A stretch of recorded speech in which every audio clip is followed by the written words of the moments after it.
আজকে দেখবো আমরা একটা ডিসপ্লের ভিতরে আসলে কি থাকে। এটা একটা নষ্ট ডিসপ্লে। তারপর আমরা দেখতেছি এটা কি মামা, সামাদ মামা, এই জিনিসটা ডিসপ্লে রেবন। এটা ডিসপ্লে রেবন।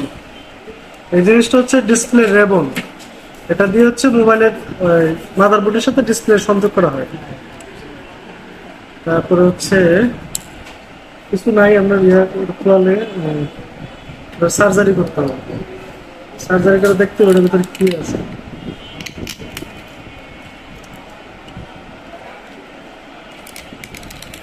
এগুলো হচ্ছে, এগুলো কি মামা? Display paper. এগুলোতে কালারিং আসে। এগুলো থেকে কালারিং আসে না? কয়টা আছে? একটা, দুইটা, তিনটা। তারপরে এটা হচ্ছে পিছনে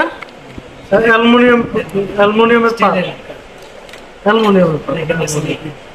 আর এটার মধ্যে আছে ডিসপ্লে গ্লাস আছে, লিকুইড আছে। গ্লাসটা আছে, লিকুইডটা। আমরা এটাও দেখার চেষ্টা করি কি না। সেনসিটিভ। ওর বাবা, কাঁচের তো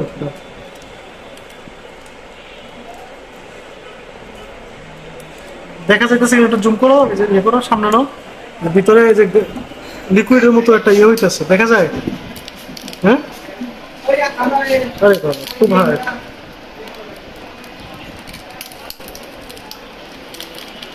মানে এই জিনিসটা টোটালি অ্যাডজাস্ট আর কি। এটা হচ্ছে উপরে গ্লাসটা, যেটা হচ্ছে যে আমরা 3D বা 5D প্রোটেক্টর গ্লাস বলি যেগুলোকে, ফোনের যেটা বিল্ট ইন গ্লাস না। এটা হচ্ছে ডিসপ্লে, মেইন ডিসপ্লেটা না। এটার মধ্যে কালার থাকে। এই যে এগুলো হচ্ছে কালার, এই যে ঘষা দিতে উঠে দিতেছে, এগুলো হচ্ছে ডিসপ্লের কালার না মামা? এটা হচ্ছে উঠে দিতেছে, দেখছো?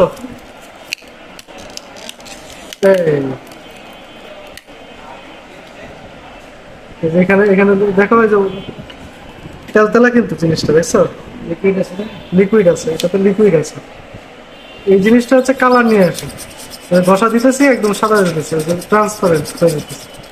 ওই পাশ দেখা যেতেছে, এখন ওই পাশ ওই পাশ দেখা যেতেছে। এগুলো হচ্ছে ডিসপ্লের কালার, দেখা যায়? হ্যাঁ, তো আমরা চেষ্টা করলাম সাধারণ মানুষের চোখে আসলে একটা ডিসপ্লের ভিতরে কি থাকে। আমি অনেক কিছুর নাম জানি না বা ঠিক মতো এক্সপ্লেন করতে পারিনি, কারণ আমি একজন সাধারণ মানুষ। সাধারণ মানুষের চোখে আমার কৌতূহল থেকে জানতে চাইলাম যে ডিসপ্লের মধ্যে আসলে কি কি থাকে। কিন্তু দেখার চেষ্টা করলাম। বাঙালি ফোনটা ডিসপ্লেটা নষ্ট হয়ে গেছিল, সেই সময় নতুন ডিসপ্লে লাগানোতে পুরো ডিসপ্লেটা আমি খুঁজে দেখার সুযোগ পাইছি। এই হচ্ছে একটা ডিসপ্লের পার্ট।